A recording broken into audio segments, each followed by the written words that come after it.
Tliet ġimgħat ilu kienet żvelata ittra li ditta tal-awdituri privati kitbu lill-Ministru tal-Finanzi biex jipprotestaw dwar il-pressjoni li saret fuqhom minn Alan Caruana, il-kap tas-segretarjat ta' Tonio Fenech, biex ibidlu l-kontijiet finanzjarji tal-kumpanija Wayserve.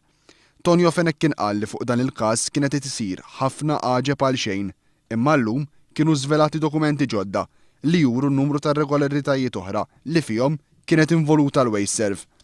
Leo Brincat wara kif il-kumpanija injorat limiti fuq spiża ta' xiri imposti mis-Central Government Financial Regulations, każijiet ta' double accounting fejn l-istess soġġetti jidhru li nxtraw għal aktar minn darba u kif ukoll irregolaritajiet fil-ħruġ u l-valur tat-tenders. Leo Brincat semma każ ta' invoice li kienet tammonta għal madwar €250,000 li kienet baqgħet qatt ma ġiet iċċertifikata minn perit minkejja li r-regoli kienu jimponu dan il-pass mill-Wayserve.